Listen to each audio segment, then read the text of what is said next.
In the town of Marlborough, Connecticut, there was a single route that was considered strange compared to other highways in the state. Even during the day, Route 27 remained barren. Not a single car brushed its surface. Not once. During the day, during the night, Route 27 stuck out like a sore thumb compared to the other routes with exits for bustling cars, restaurants, gas stations, and stores. Route 27's entrance was extremely narrow, steep, and had random plants acting like a barricade, making it almost impossible to drive onto. Yet no one attempted to reach it, as if there was some sort of invisible magic repellent that kept people away. It worked on animals too. Not once did I spot a squirrel choking acorns, or a chickadee chirping on the branches. I had known a few people in school who said they were going to drive onto Route 27, but I lost touch with them, never knowing what really happened. My friends and I, one time, finally discussed the mysteriousness of Route 27. One of them, named James, suggested we investigate it. Joey, Trey, Mark, and I agreed, and the next day, we drove down to the main intersection of routes, and did a quick abrupt turn, swinging on the abandoned route, number 27. After driving down a ways, we reached a fork in the road. About 3 minutes of discussing brought us to the decision of heading down the right road. More pine trees and dead trees lined the roadside. At one point, power lines began lining the side of the road too. Eventually, we reached a sharp turn after minutes of going in a straight line. It took a few moments for the swerve to register in Mark's head, so we almost crashed against a plethora of pine trees while he was being an idiot. As we followed the route further, a cutoff ended our adventure. There wasn't a roundabout or anything, just a clean cutoff. Right in front of the dead end, there was a narrow strip of field that was about 3 yards long.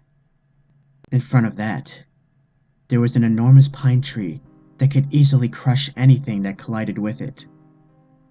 Looking around, I once again noticed there was not a single animal in sight. Additionally, this end of the route felt unusually cold, especially surprising because it was July at the time. I listed my complaints and feelings of uneasiness, just being at such a secluded area. They all related to me, and we jumped into the car, and began our journey back to civilization. When we reached the fork in the road, I asked Mark if he could pull over so I could stretch, as we had been driving for 45 minutes straight. I got out, stretched, yawned, took a mighty piss, then got back in the car. Mark attempted to restart the car, but nothing happened. After minutes of arguing, our final decision was that we'd split up and retrieve help once we reached the end. I automatically claimed the road as my path, so I could have a sense of direction. As we split up, I began to feel frightened, being outside at the current level of darkness. I walked for what seemed like hours, and reached a dead end. I began to panic. I went insane, hoping that I took the wrong way down the road.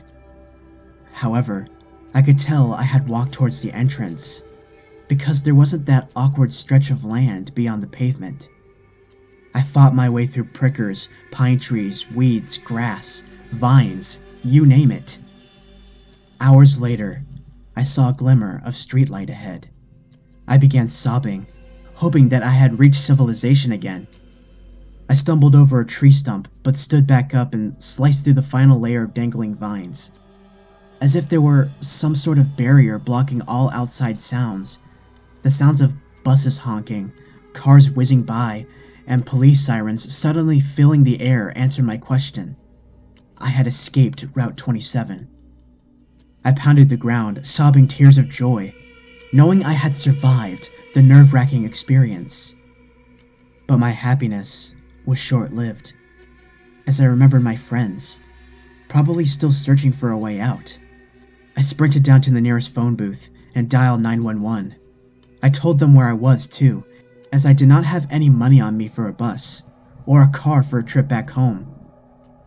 Once they pulled up, and asked me for the full story. I was cut off with a question that practically killed me.